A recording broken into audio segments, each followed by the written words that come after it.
So we are going to go ahead and get started, and I'm going to first call Miss Jennifer Maggio to the table to talk about the life of single moms. Good morning. I was very intrigued when I met her. She has been traveling throughout the country, actually promoting her ministry and helping single moms and helping ministries and outreach organizations, faith-based organizations, with helping to understand the need of single moms, and that sometimes I think there's a myth or a misconception in terms of who single moms are, but she wanted to talk about the challenges that they face and just really kind of bring them to our attention. So with that said, I would like to introduce her and thank her for coming. She's getting ready to have a conference in Texas, right? Yeah, a couple of days. Okay, wait a minute. Is the witness table? There we go. Could pull it a little closer to you? Just in a couple of days. Yes. Oh, wow. Okay. When is the conference again? It's on June 8th and 9th, so we're about a week away. Wow. Yeah. And you could be here with us today, so we really appreciate that. So would you introduce yourself for the record? Yes. My name is Jennifer Maggio. I'm the Chief Executive Officer of the Life of a Single Mom Ministries. And I'd like to start by thanking Senator Barrow so much for allowing me the opportunity to share. Single parenthood is certainly an issue that is facing not only the state of Louisiana or the greater Baton Rouge area, but the nation. Since 1950, the U.S. population of single parents has doubled. In fact, it is the fastest growing demographic in the nation. Sadly, Louisiana ranks first in the nation in single-parent-led households. So this is not an issue that is quickly going away. So why should this matter to all of you? I know each one of you have those things that you're passionate about, and I know that there is a room full of people who are passionate about women and children in our state. So what are some of the things that they're facing? Well, we have 473,000 children in Louisiana that are being raised by single mothers. The child poverty rate in Louisiana is 17% higher than the national average. 78% of everybody that is in prison today in the U.S. was raised by a single mother. The child of a single mother is, repeat that, yeah, 78%. 78% of everyone who is in prison, both men and women's prison systems throughout the United States, was raised by a single mother. That's startling. And it'll only get worse. So I want to really just grab your attention and then share some things that are significant about how we can begin to eradicate these things. Children of single parents are 20 times more likely to end up in prison than a two-parent family. 1 in 3 single moms in this country lives in poverty. 42% of all the children who live in single-parent homes are statistically poor. 75% of all government assistance that is being received in the United States is being received by single parents. Children of single parents are 10 times more likely to drop out of high school. They are 5 times more likely to commit suicide. In addition, single mothers are 10 times more likely to suffer with poor mental and physical health than a two-parent family. And frankly, that is the tip of the iceberg. It doesn't matter to me what you're passionate about, whether it be human trafficking, education, whether it be crime prevention, whether it be any of the issues that are facing our state. I can assure you that almost by heart, I know the statistics on why serving the single mother and addressing the needs that she's facing in her family are going to be significant for our community and our state. And because we lead the nation with single mother households, we are forging a platform that can later be duplicated to other communities around the U.S. So what is it that makes me so passionate about this issue? Just a few years ago, when I was 19 years old, I was a young single mother living in the projects on food stamps and welfare with 2 children. I was raised in a home with a father who became a single father at my age, was 17 months old. Very unexpectedly, my mother was killed, and so here he was, a single dad. He used alcohol to deal with the problem. He also used women to deal with the problem. And so he married a total of 6 times, and my home became a very unsafe place, with sexual assault starting when I was 3 years old. And for 9 years, I suffered at the hands of many family friends and relatives and neighbors, and that became my story. Abuse was likely in every way over the course of about 10 years. And what did I do? I became a classic overachiever. I became high school valedictorian. I became class president and homecoming queen and anything that would give me value. But I also chased relationships in all the wrong places. And I think it's very easy for us as a people to look at single mothers and wonder why they've had 2 or 3 or even 5 or 6 children outside of marriage and point fingers at the poor decisions they're making. But I would challenge each person in this room to begin to think, why are they making the decision? What has happened in their life that has broken them so substantially that they feel they have no value? They feel they cannot run from an abusive relationship, or perhaps they think that their value comes in ways that we know it never could. All of those things give me the passion and frankly so much more that I don't have time to share with you today. And as I began to journey my way, clawing and kicking and screaming out of the projects, I became very successful in corporate America. In fact, I became one of the most successful women executives in the southeastern region for a Fortune 500 company. I secured $55 million in accounts for a very large bank. But I never forgot what it was like to be a single mom, huddled on the bathroom floor of the projects, feeling like no one understood and that no one cared. And so 11 years ago, I walked into my local church here in Baton Rouge, and I said, I'd really love to start something for single mothers. With their blessing, I started a single mom support group in my house with 3 single moms. 3 single moms turned into about 75 single mothers in 6 months, far larger than I had ever expected. Today, that local single mom support group has more than 500 single mothers that attend on a regular basis right here in Baton Rouge. That began what is today known as the Life of a Single Mom Ministries. We have served more than 1,500 churches throughout the United States. We are a national organization that is right here in Louisiana's backyard, and we have a passion to see Louisiana's single mothers rise above the negative statistics that are plaguing their households. We believe that we can make a significant impact in these women's homes, and specifically, we believe that the faith-based community is positioned in a way that no other people group throughout our state can. We serve 72,000 single mothers every year in that support group network. Why does it matter? Well, I can really burden you with lots of statistics, but those statistics represent women. They represent women just like myself and many other women in this room. And the stories are as diverse as the women sitting in this room, of all different ages, of all different races, of all different ways of their arrival to single parenthood. Some had absolutely no choice in the matter. Their husband passed away, or perhaps they have a husband that's incarcerated for an extended period of time, or maybe they were so passionate about the foster care system that they decided to step up and foster a child as a single mother.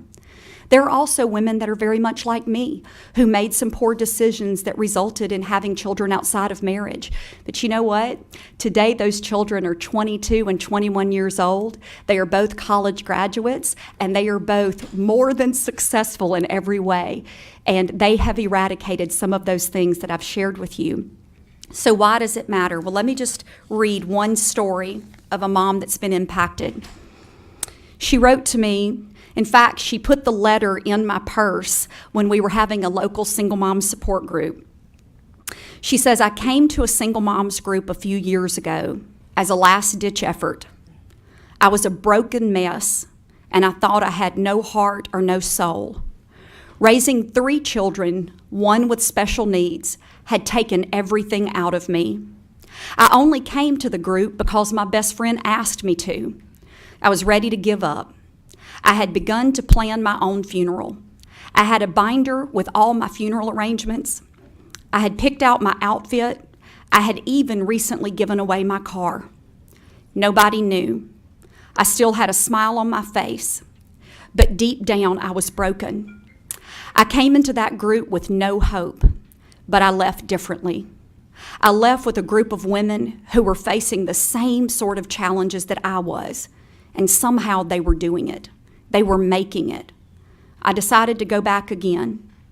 It's now been 2 years since that day and my first single moms group, and I've been going to the group ever since.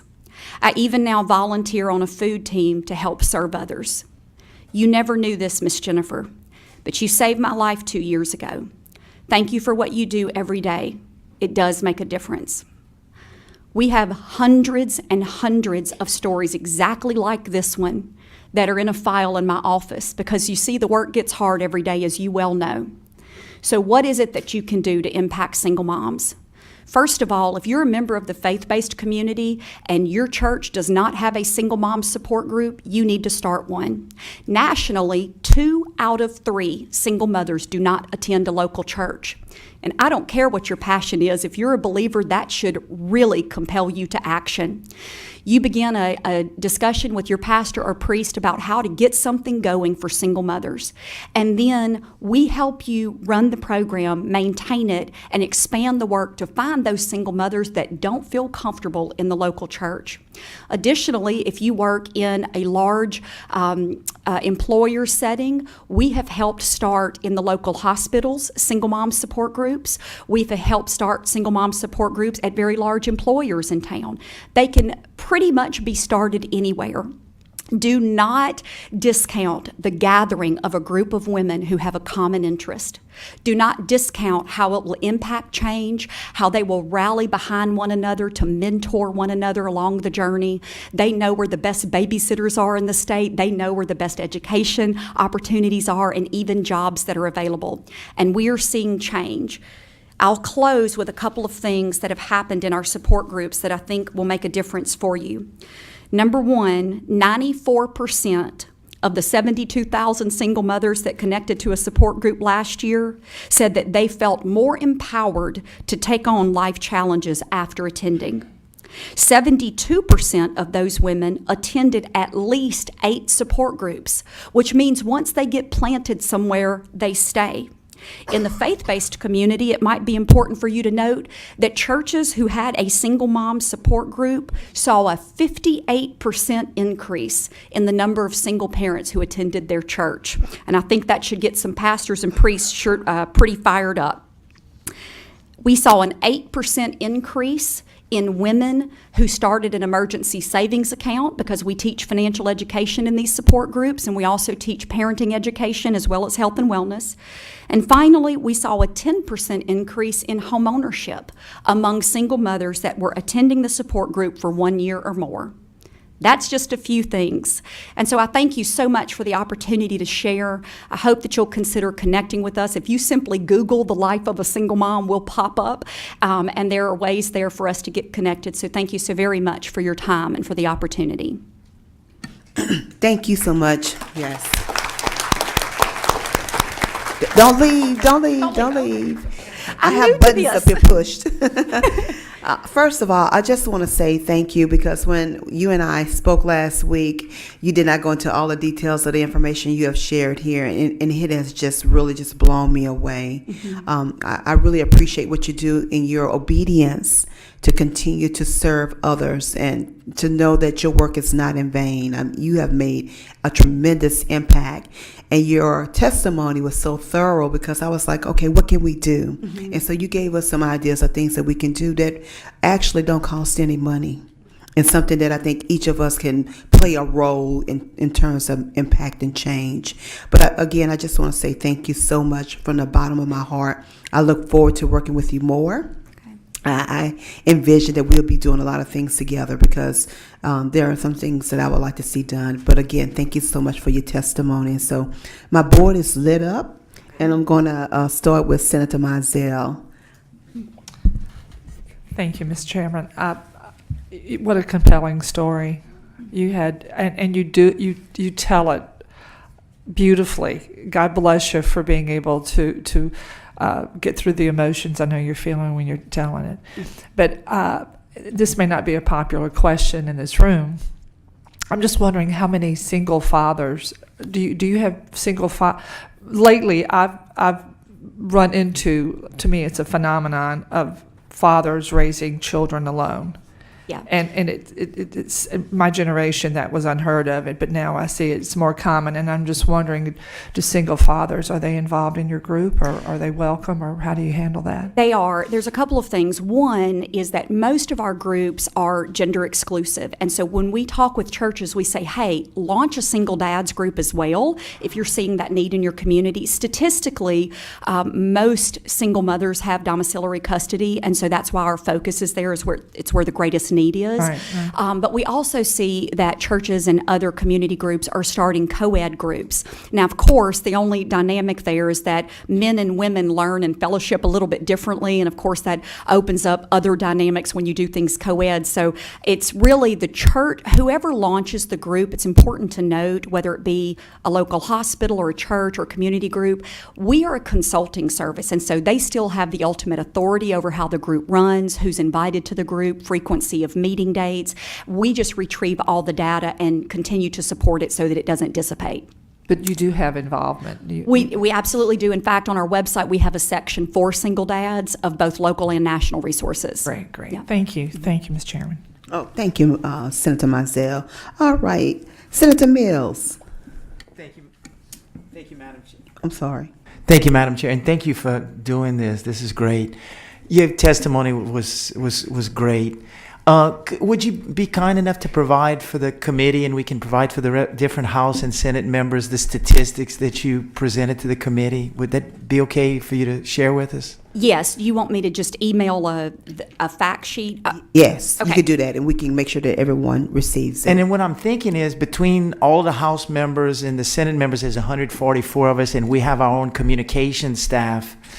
So, if you could maybe get some information out. The committee members had a luxury of hearing this, but we have other colleagues that I think would be very interested.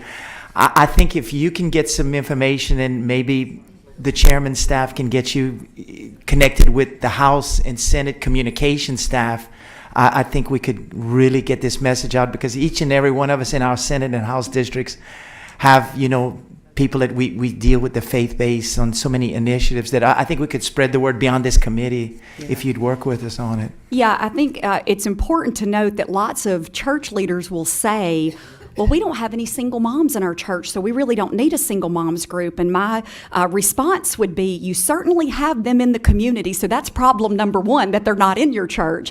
And so, yes, I would be more than honored. And also, all the statistics, we do have those cited as well, so you'll know point of reference. Well, I think we could help be a conduit for you. I really do. And as I know everyone in the committee feels, your testimony was so inspiring, and sometimes we get up and we wonder why we do this, and you're one of the reasons. Thank you. Thank you. Thank you. Thank you, Madam Chair. Thank you so much, Senator Mills. That was very well said. Let's see, Representative White. Good morning. Good morning. You took my breath away with your testimony. I too was a single mother at one time, and what didn't lead in the same direction that you got there, but it was really hard. And my main priority were my children, and it's very difficult when you're young with two children. And so I really appreciate what you're doing. And it was funny, I was having this conversation with a group of men last night, actually, about how that due to so much that we have so many single parents raising children, and that is our future. That is the millenniums happen to be my children's age. And I think it's just important that we understand that we support that, because they are our future, and the mothers are the ones raising them, and fathers in some cases. So I'm really thrilled to hear that, and that you tie that to faith-based communities. And I believe it is that, our duty as faith-based communities to reach out into the community. It's not just preaching to the church, but getting the people into the church, and the support system there is tremendous. So I just applaud you that you just pulled yourself up and did what you did. Was amazing to me.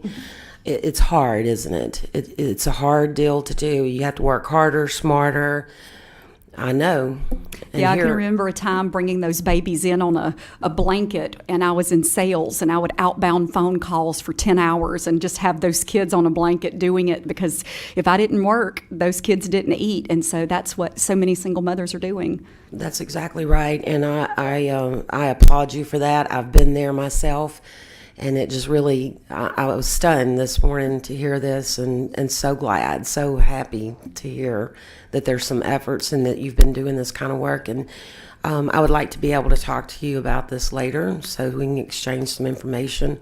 And I wrote down a lot of things that you said, so I'm going to be working on some of these things back in my community where we have large numbers of single mothers.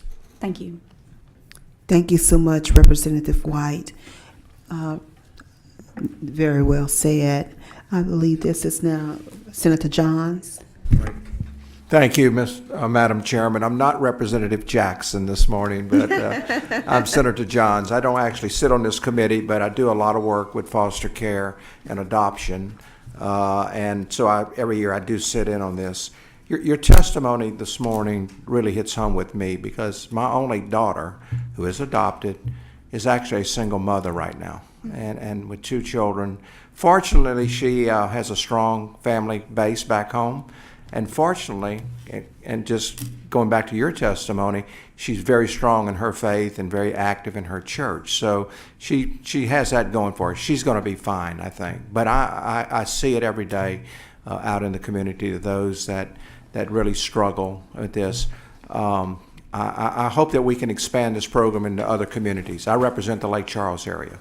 And I want to, and I don't know if there's anything like this going on back at home. I haven't seen it, I haven't heard from it, but we will. And I think Senator Mills made a great suggestion of us getting that information out to the entire legislative body so that we can take that home and do something about it. So thank you for your work.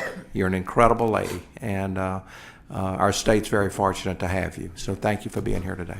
Thank you. Thank you, Senator Johns.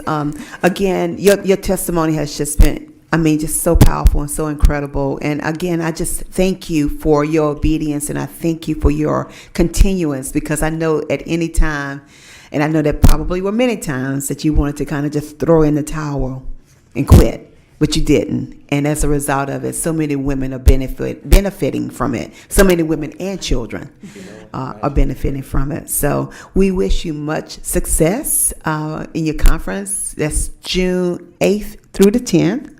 June 8th and 9th in 8th Houston. and 9th. And Okay. we do have a van leaving Baton Rouge with a bunch of single mamas, so Okay. we haven't forgotten our Louisiana sisters. Okay. And that's where it's going to be in Texas? Is it Houston or Dallas? It's at Church, Houston First Baptist Church on Katy Freeway. Okay.